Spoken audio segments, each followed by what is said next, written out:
Hi friends, welcome to the woofer series. Woofer की इस continuous series के अंदर आज हम देखेंगे वूफर को कैसे अपने एग्जिस्टिंग कोड बेस के अंदर हम ऐड कर सकते हैं, वो भी अपना एग्जिस्टिंग कोड चेंज किए बिना। So without wasting of time, let's come on to the screen.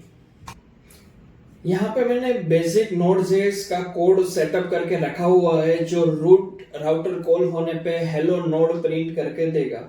तो let's first check the code is working fine और नॉट। सबसे पहले मैं नोड मॉड्यूल्स इंस्टॉल कर लेता हूँ। मैंने ऑलरेडी यहाँ पे एक्सप्रेस यूज किया हुआ है सर्वर्स क्रिएट करने के लिए। .env फाइल यूज की हुई है मेरे env वेरिएबल्स को एक्सेस करने के लिए। देन मैंने एक राउट प्रिपेयर किया है जो ./ के ऊपर हेलो नोड प्रिंट करके देगा एंड अपना सर्वर स्टार्ट किया है।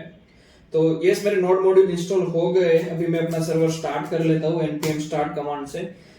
तो आप यहाँ पे देख पा रहे हो मेरा जो सर्वर है वो लोकल होस्ट 3000 के ऊपर स्टार्ट हो गया है। टेस्टिंग के लिए हम क्रोम ब्राउजर के अंदर चले जाते हैं। यहाँ पे मैं यूआरएल पेस्ट कर देता हूँ। तो यस, यहाँ पे नोड हेलो नोड लिख के आ गया है, तो my server is working fine. तो अभी ये जो मेरा रनिंग कोड है इसके अंदर हम वूफर इंटीग्रेशन करेंगे। वूफर इंटीग्रेशन के लिए सबसे पहली नीड रहेगी वूफर कंसोल अकाउंट। तो हमें वूफर कंसोल अकाउंट पहले क्रिएट करना पड़ेगा। उसके लिए हम चले जाते हैं वूफर की वेबसाइट woofer.io के अंदर। जैसे हम woofer.io में आते हैं, top left side start now का एक बटन है। जैसे हम उसके ऊपर क्लिक करते हैं ये हमें वूफर कंसोल के अंदर नेविगेट कर देगा। लॉगिन प्रोसेस बहुत स्ट्रेट फॉरवर्ड है। इधर हम लॉगिन विद गूगल कर सकते हैं और अपना ईमेल आईडी डाल के ओटीपी वेरिफिकेशन के बाद अपना अकाउंट सेटअप कर सकते हैं। तो जैसे मैं right now we choose the login with Google, मैं अपना अकाउंट सिलेक्ट कर लेता हूँ। यस, जैसे मेरी लॉगिन प्रोसेस खत्म हो जाती है मुझे डायरेक्टली ऑनबोर्ड कर देता है लैंडिंग पेज के अंदर। यहाँ पे मुझे ऐड प्रोजेक्ट करने का ऑप्शन हाईलाइट हो रहा है। एक गाइड आती है जो हेल्प करती है कि प्रोजेक्ट कैसे सेटअप किया जा सकता है। यहाँ पे प्रोजेक्ट क्या है, सपोज कि मैं HRMS सॉफ्टवेयर डेवलप कर रहा हूँ तो मेरे लिए HRMS ये प्रोजेक्ट है। तो जैसे मैं ऐड प्रोजेक्ट के ऊपर क्लिक करता हूँ, मुझे प्रोजेक्ट का नेम और डिस्क्रिप्शन ऐड करना है। यहाँ पे नेम में लिख देता हूँ HRMS, डिस्क्रिप्शन ऑप्शनल है तो इसको मैं अभी स्किप करता हूँ। नेक्स्ट और सबमिट करके मैं अपना प्रोजेक्ट सेटअप कर लेता हूँ। आफ्टर द प्रोजेक्ट सेटअप यहाँ पे एक और गाइड आती है जो हमें गाइड करते हैं कि सर्विस कैसे सेटअप करनी है। सर्विस क्या होती है उसके बारे में भी मैं आपको बता देता हूँ। अगर हम नया प्रोजेक्ट स्टार्ट कर रहे हैं और उसका मोनोलिथिक स्ट्रक्चर है तो सिर्फ हमारी एक ही सर्विस होगी जो मेन रहेगी। अगर हम micro service based architecture use करते हैं तो हमारी एक प्रोजेक्ट के अंदर मल्टीपल सर्विस हो सकती है। मान लो मेन सर्विस अलग है, ऑथेंटिकेशन सर्विस अलग है, पेमेंट गेटवे की सर्विस अलग है। तो राइट नाउ हमारे पास एक सर्विस है मेन सर्विस, तो उसके साथ हम आगे बढ़ते हैं। तो यहाँ पे मैं लिख देता हूँ मास्टर सर्विस। मैं नेक्स्ट क्लिक करके सबमिट करके अपना सर्विस इंस्टेंस क्रिएट कर लेता हूँ। जैसे ही मेरा सर्विस इंस्टेंस क्रिएट हो जाता है ये मुझे ऑनबोर्डिंग स्टेप के अंदर ले जाता है। यहाँ पे मैं अपनी स्लैक की जो वेबबुक्स है वो इंटीग्रेट कर सकता हूँ। अगर आपको नहीं पता स्लैक की वेबबुक्स क्या होती है तो यहाँ पे मैंने ऑलरेडी वीडियो अटैच किया हुआ है। यहाँ पे आप क्लिक हियर के ऊपर क्लिक करके स्लैक वेबबुक्स क्या होती है और कैसे जनरेट होती है ये आप देख सकते हो। तो आफ्टर द एडिंग स्लैक वेबबुक्स हम आगे बढ़ते हैं। तो यहाँ पे जो स्टेप्स दिए गए हमें इन सीक्वेंस के अंदर ही फॉलो करना है। तो सबसे पहला स्टेप है npm woofer। ये कमांड में यहाँ से कॉपी कर लेता हूँ और अपने VS कोड में वापस आ जाता हूँ। यहाँ पे मैं पेस्ट कर देता हूँ। तो ये वूफर का जो पैकेज है वो इंस्टॉल कर देगा। इंस्टॉल मेरा पैकेज इंस्टॉल हो चुका है।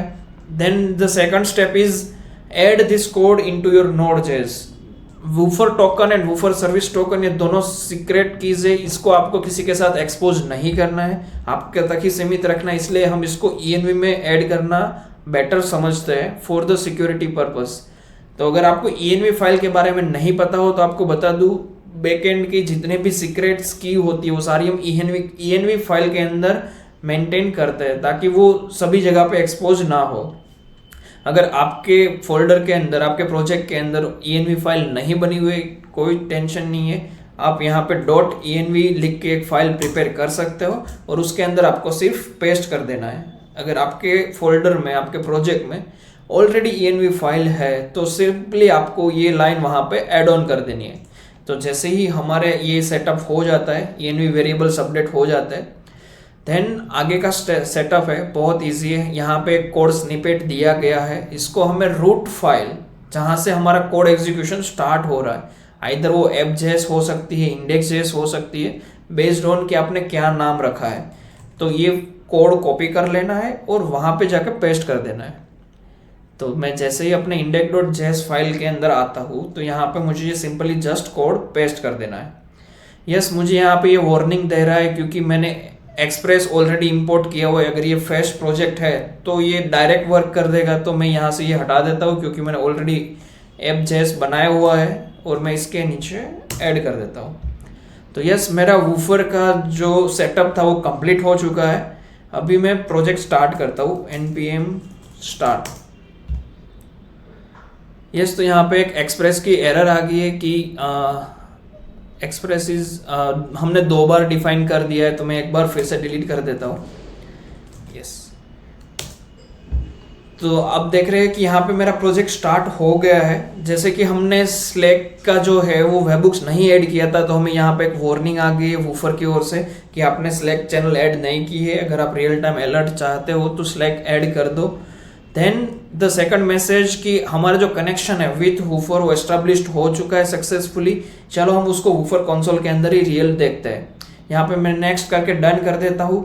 तो अगर मैं लॉग सेक्शन में यहाँ हूँ तो देखो यहाँ पे स्टार्टिंग लॉग जो है हमारा सर्वर जैसे ही स्टार्ट हो उसका लॉग जो है वो क्रिएट हो चुका है। हम रियल टाइम डैशबोर्ड के अंदर अगर जाते हैं तो यहाँ पे wait for the synchronisation, yes sync हो गया।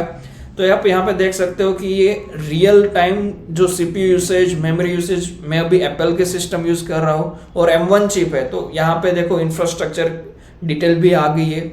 मेरा जो लैपटॉप का कॉन्फ़िगरेशन है, फिजिकल मेमोरी, स्वैप मेमोरी, सब कुछ यहाँ पे आपको दिख रहा है। जैसे मैं ओवरऑल CPU के अंदर जाता हूँ तो मेरे जो 8 कोर है वो 8 कोर कितना परफॉर्म कर रहा है in detail real time monitoring start हो चुका है। तो this all are the steps, simple steps है। सिर्फ आप ये स्टेप्स परफॉर्म करोगे तो पूरा मॉनिटरिंग स्टार्ट हो जाएगा। आपका लॉग सेक्शन हो गया, फिर आपका कस्टम लॉग सेक्शन हो गया, auto manage server activities log, आपका CPU हिस्ट्री, सब कुछ आना स्टार्ट हो जाएगा। So that's all about today we learn कि how woofer we added without existing code change। हमें सिर्फ सेटअप के अंदर जो गाइडलाइन दी गई है उनको स्टेप बाय स्टेप फॉलो करना है और ये सिंपल से 4 स्टेप ऐड करने के बाद हम सक्सेसफुली वूफर को अपने प्रोजेक्ट के अंदर इंटीग्रेट कर सकते हैं। थैंक यू इस वीडियो के अंदर बने रहने के लिए। मिलते हैं नेक्स्ट वीडियो के अंदर।